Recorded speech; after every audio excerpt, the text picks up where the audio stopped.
Quality is not an act, it is a habit. Hello, this is the Quality Link, brought to you by the Regional Network of Standard Setting Bodies, which make up the CARICOM Regional Organization for Standards and Quality, CROSQ. Every month on the Quality Link, we present one national standards body, NSB, to explore, discuss, or just give an update on how individual NSBs are supporting quality of life and business growth through standards, conformity assessment, and the metrology. This month's The Quality Link podcast, we have a guest with us, Mr. Stephen Farquharson, who is CROSQ's technical officer responsible for Accreditation and Conformity Assessment. And we are in the month of June, so we are actually looking at our accreditation this month. As some of you may be aware, some of you in our QI world may be aware that World Accreditation Day was June 9th. So as homage and celebration and whatever you want to call it to World Accreditation Day, we're taking a look at accreditation and the work that we've been doing in our region, specifically our CARICOM region, to celebrate and to bring us up to international standards as far as accreditation is concerned. So Stephen, welcome. Thank you very much for having me. All right. So, Stephen, tell us a little bit about yourself. I know you're Jamaican by birth. I know that's your home place. But tell us a little bit about who Stephen Farquharson is. Okay. So, that's probably one of the most difficult questions to answer. Because you think you know much about yourself and then you realize, okay, what do I say? But, so I have had a very tremendous journey, I may say, with respect to, especially as it relates to quality and what quality means. I remember when I was interviewed for the position at the Bureau of Standards in Jamaica, in a position, operations officer. And I was being introduced at the time to the world of quality. Yeah, that was your first introduction. The first introduction. Okay. And I started out trying to find myself and relate to what it meant to be, at a Bureau of Standard. I mean, this was a premier institution. But over time, the challenges of the real world was very evident, because I started out looking at marketplace intervention, are labels correct, the port of entry requirements. Okay. I worked very, very closely with the standards personnel as well as the compliance and regulatory authority. And as time went on, more and more, we realized that there are a lot of complaints coming from the Consumer Affairs Commission, the Consumers League, person just coming into the Bureau to say, something is wrong here. I remember we had some challenges with cement, we had some challenges with tissue, and so I grew into that and became passionate about it, to the extent that I actually went and did my master's in quality management. Because I was so enthused by this situation and so on. So yeah, that was coming from an engineering background. And then and then I got to doing some work with the actual drafting of the regulations and the revision of the Standards Act and the Metrology Act in Jamaica. So, and for those listening who don't understand metrology, we're talking about the science of measurement, right? As it applies to everyday life, pretty much. Right, and then I I left the bureau and I came back in a position as a manager for the standards development and standards development and conformity assessment division. And during that time, we started to do what was considered accreditation. And why do we do that? Because there was an issue of trust, and who was policing the police, so to speak? Who was checking to see if the lab was doing the right thing, if the certification body was doing the right thing, and so on. And unfortunately, there was some amount of conflict, I must say, looking back, because the certification was being done by our department, and so we did not offer a scope for accrediting certification bodies, but definitely we're looking at labs across the country, and of course the bureau itself had labs too. All right, stick a pin, Stephen, because I want us to understand when we say accreditation what we're talking about. Because for the ordinary person on the street, you hear accreditation and you immediately think education. You think education and institutions in that frame, but in our quality world, we're talking about the assurance of the results that actually come out of our labs and our inspection bodies and that kind of thing. Right, exactly. And so in that early stage, we were looking at the competence, the demonstrated competence of the labs. And the scope was basically limited to labs at the time. Okay. And that was my first introduction to accreditation. And we would basically go to the labs, check if the personnel was appropriately trained, check if the equipment was appropriate for the test, check if the environment within which that test is done was appropriate for the test. And let me say, sometimes we found that there were challenges, and we had to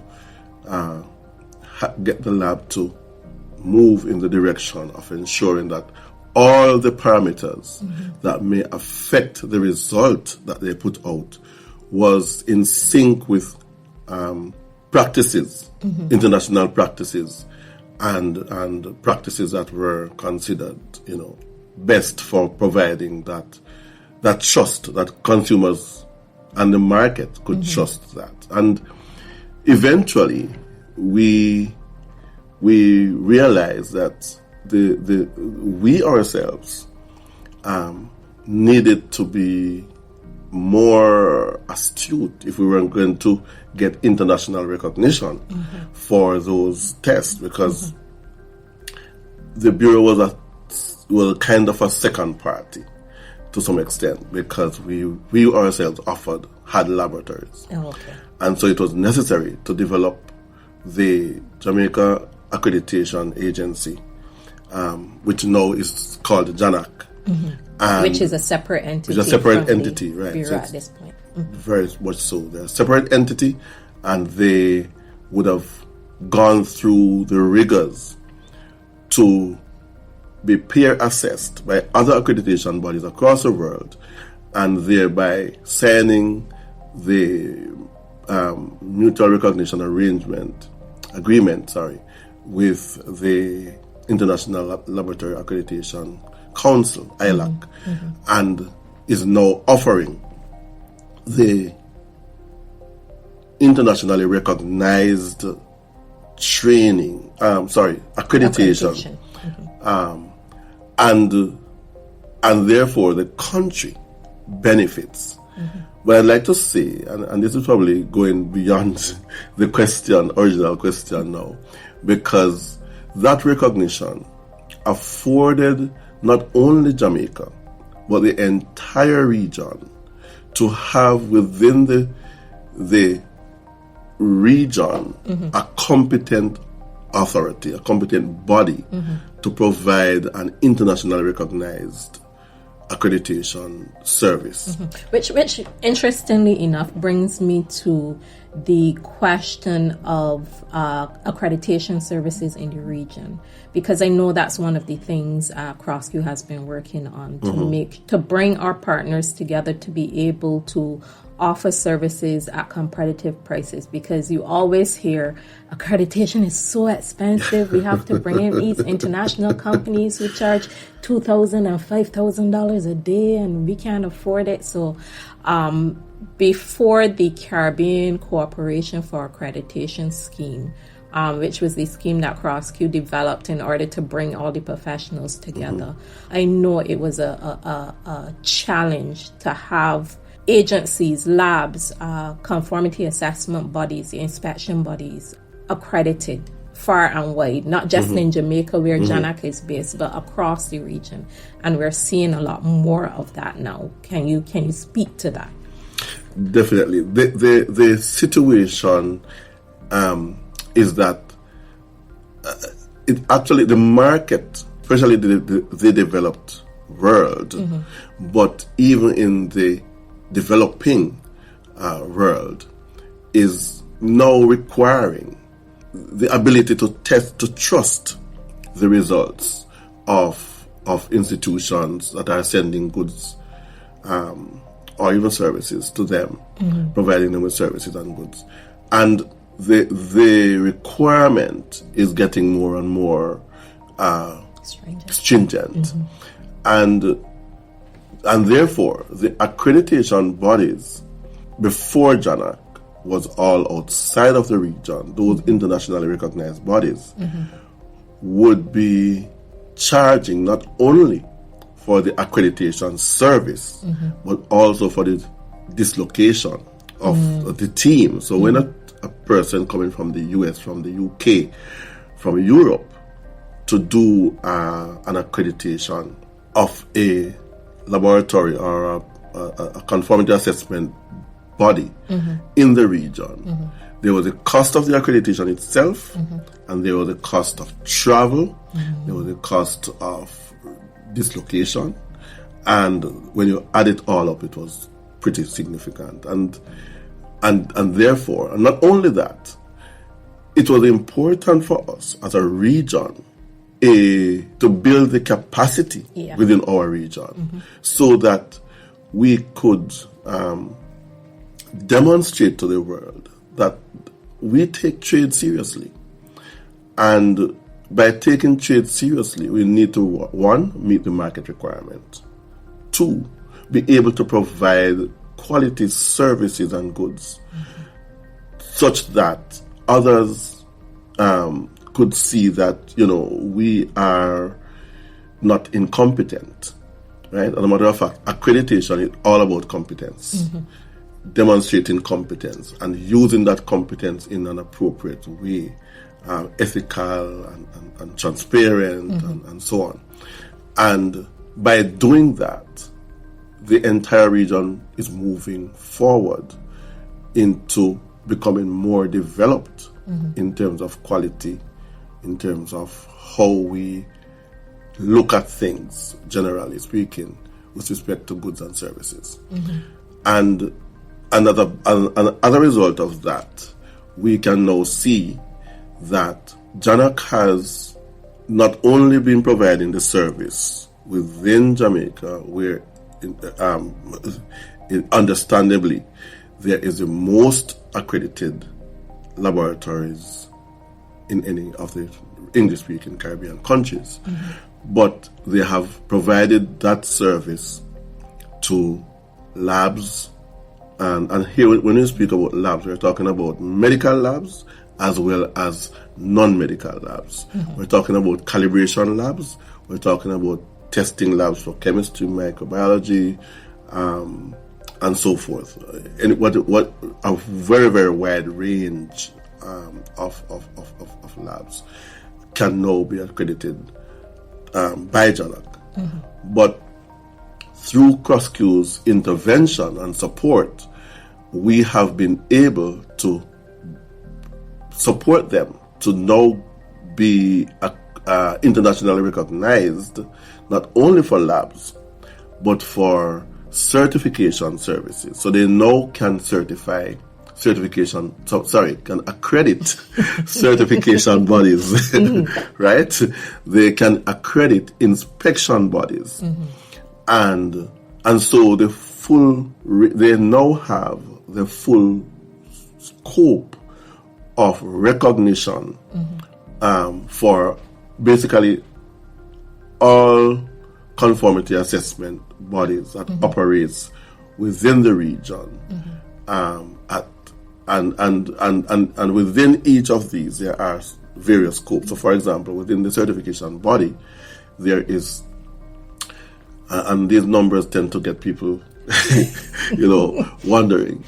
We have ISO 17021, which is quality management systems such as being certified to an ISO 9001 system, and persons who are in business would understand a little bit about that.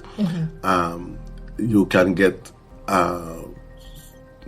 they also can accredit for 17065, which is product certification. So if you're doing a product and you have a certification body that is certifying that product, JANAAC then can accredit that certification body to provide that service. So there's a chain, there's a value chain in the quality systems, right? Interesting. And I normally say that if you can measure something, you can write a standard for it. Right? That is true. Right? And if you can write a standard for it, you can certify against that standard. Right? And if you can certify against that standard, then that conformity assessment, you're going to need testing services, you're going to need inspection services, to say, okay, yes, you are doing the right thing, and then you have so you have inspection, you have certification, and who is going to monitor that process?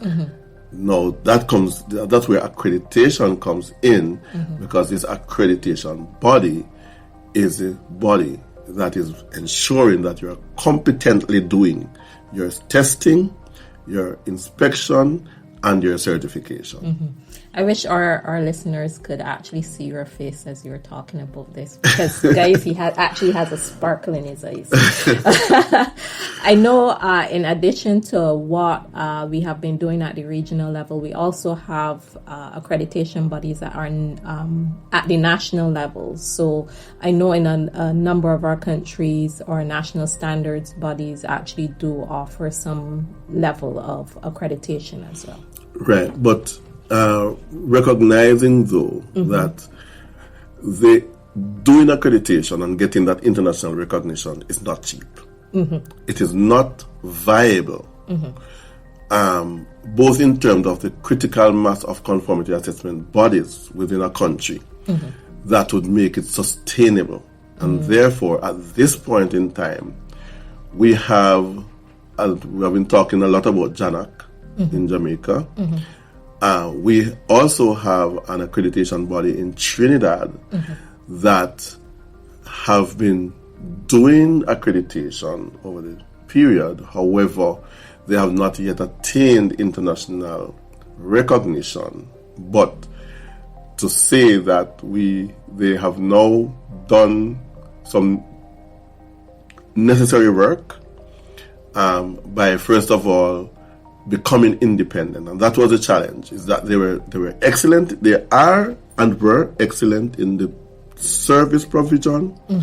They are knowledgeable and they have all the right protocols and procedures and practice.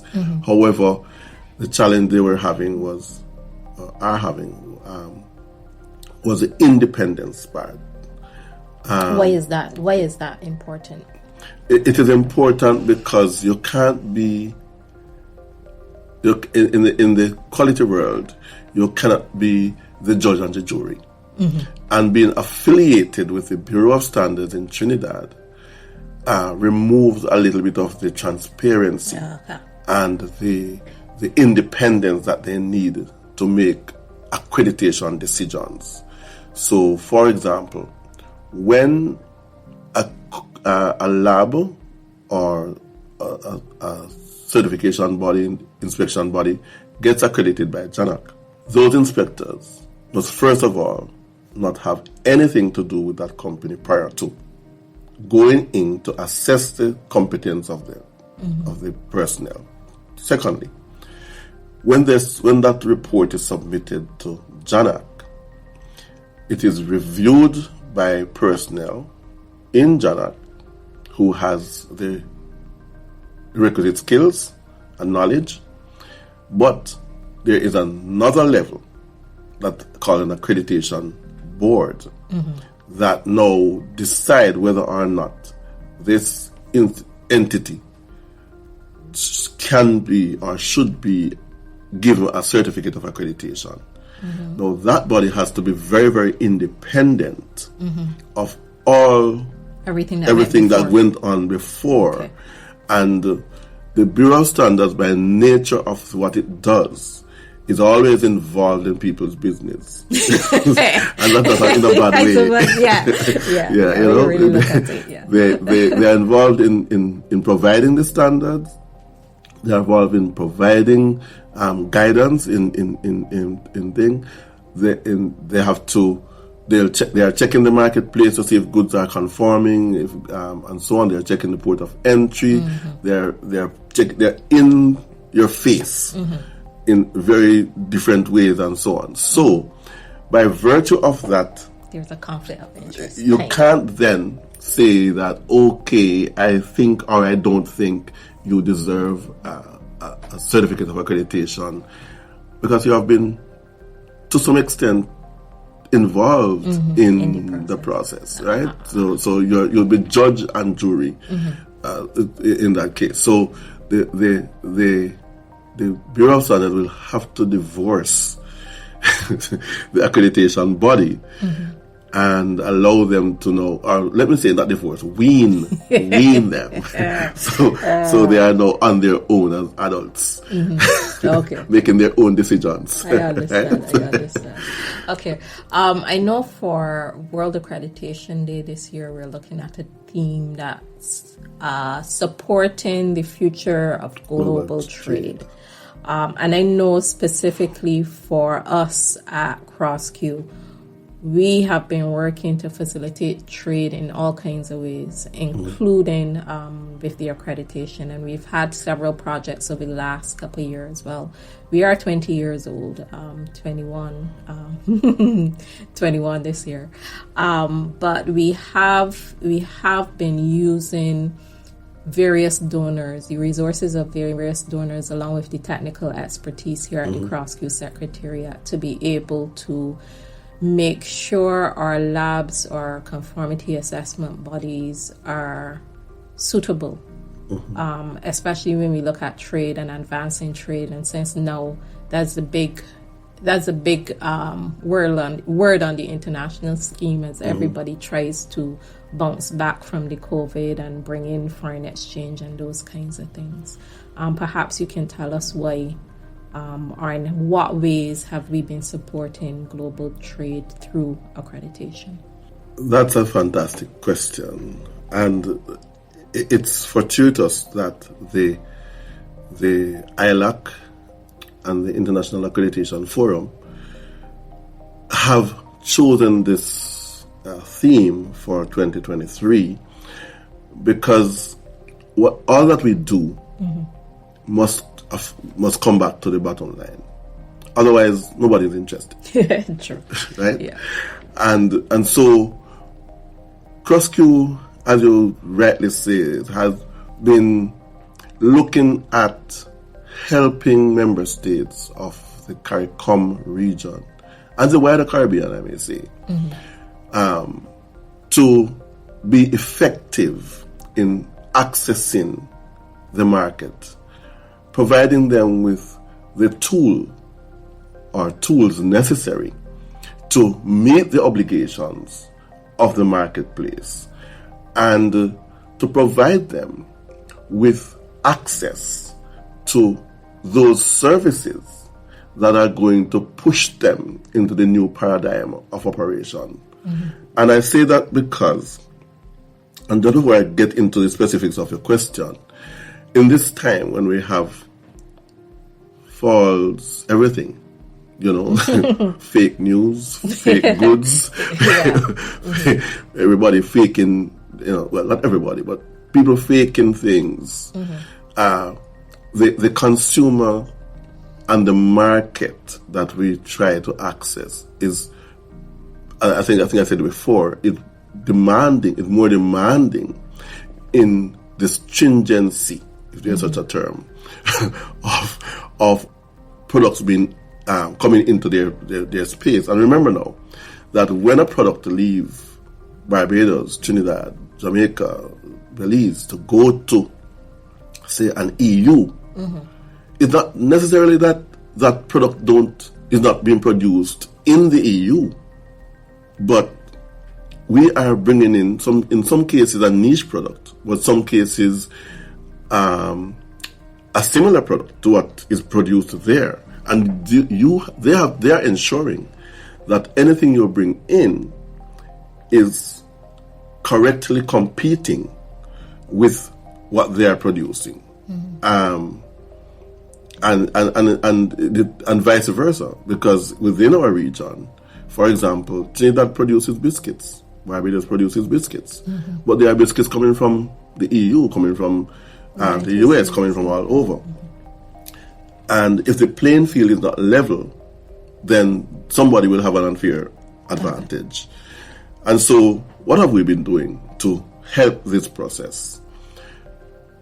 We have, through our donors, and I must make specific mention of the European Union, of the CDB, of UNIDO, of the IADB, and other like institutions who have supported our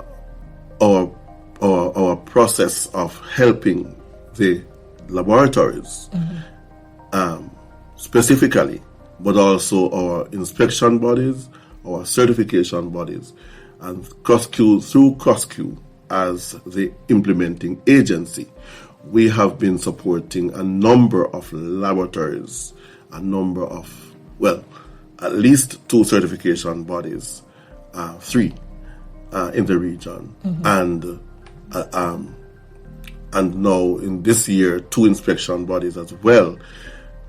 This year alone, we have accredited 6 conformity assessment bodies, because that means inclusive of labs, inspection bodies, and certification bodies. When we speak of conformity assessment bodies, and as then a group, year alone, and we haven't exactly made we're now halfway in the year. In the year, 6. right? So in this period alone, we have completed 6 accreditations across the region, across 6 member states. And at the lower end, if I may say so, we have been also providing 6 countries with support for their certification, for private sector companies to get certified to international standards, right? We have been supporting value chains across the region. Now, there is an indelible link between the conformity assessment bodies, the accreditation bodies, and the private sector producers and providers of services, whether that service be inspection, certification, or whatever, or a private company to get certified. Because as a company is moving towards, especially if you're producing a product, a tangible product, you need to get that product tested. But you want to make sure that the test that is done is from a competent lab, whose result can be trusted. Because if that product goes to and I keep using the EU because of the strength of their conformity assessment in the EU. Not that it's not strong in any other country, but that's the more challenging one. And you send that product to the EU or to the US or wherever, and they test that product and find that the result that you provided to them is not consistent with the result that they got from their test, then that lab automatically loses its trust. There's no trust in that lab anymore. And so we have to show that when our lab provides a test result, that result will stand anywhere in the world. And vice versa. And vice versa, right? And so CROSQ has been providing that kind of support, providing that kind of tool so that our products, our producers and their products, our laboratories and their testing process and service, our inspection body, which then is the next level, our certification bodies are providing results that will stand the test of time and space. Given that you have a unique understanding of our CARICOM region, because CROSQ works with the 15 member states, and in addition to the 15 member states, we also work with international partners as well as regional partners outside of the CARICOM ambit. What do you think, or what do you see as being necessary for our region to push this work of accreditation to even more companies, more labs, more inspection bodies, more certification bodies in the future? That's an interesting question because it's a multidimensional approach that is necessary, right? First of all, we find that there is a big need for capacity building. We use that word a lot. Break down that word for me in the context within which you're speaking about it. Okay. Let me put it this way. There are member states, especially the smaller member states, who it would not be possible, it would not be feasible, not be feasible for them to have a certification body. They don't have the critical mass to get to sustain a certification body. Similarly, they would not have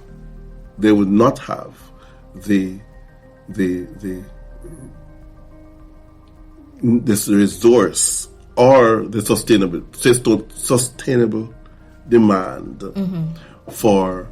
to have an accreditation body in country, right?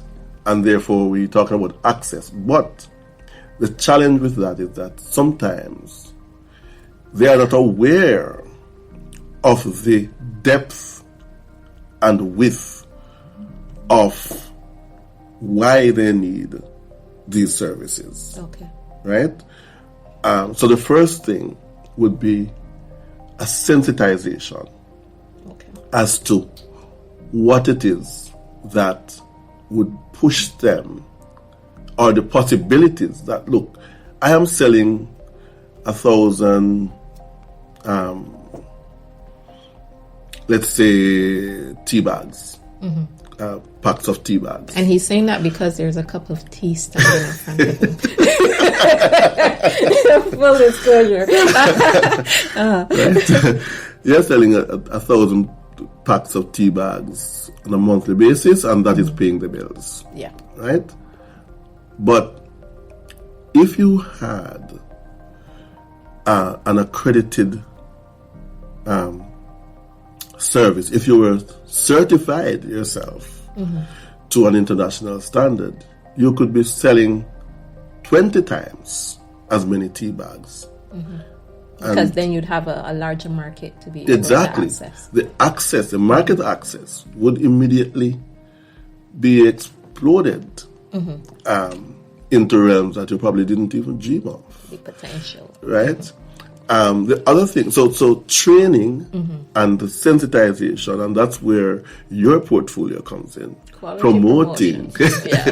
Promoting the essence, effects, and impact of quality in these member states to the man on the ground, the mom and pop who is producing from their kitchen in some instances and doing an excellent job too, but they don't think that they can meet the international marketplace because but they and with knowledge, with understanding, they can if we could build their capacity, their knowledge capacity, through training and sensitization and the promotion of what quality offers, I think that would help. On the other end of capacity building is also market intelligence. Who wants a particular product? What are the requirements for that product? What are the rigors, the protocols, the expectations of that product and our service? To get it from the point where it's produced to perhaps across the border. Exactly. And by the way, when we say export, export is not necessarily going across a border. Because if you have a hotel, as all of our member states would have a tourism sector that is probably one of the bigger producers of income for that country, you are providing an export right in your own country when that hotel buys your product. And let me say that for a fact we know that some hotels actually import things that are produced in country because they have to provide a trusted product to their clientele. One person comes to Barbados or to Trinidad, wherever, and gets sick with salmonella or some, bacterial disease, and that entire hotel is probably nobody will ever trust the food or the product that you have in that hotel anymore. So to ensure and before I continue that point, the hotel themselves are certified to international standards. A lot of them are being certified to international standard, and by virtue of being certified, they have to demonstrate that their product input, the whole value chain around their operation, is from a trusted source. So we would say, why is this hotel buying yams or potatoes, importing potatoes and yams, importing tomatoes, importing, simple things that are produced locally? Because they don't trust you. They don't trust you. And so you're losing out on selling your tea bags, your yams, your potatoes, tomatoes, etc. to that hotel because you are not certified.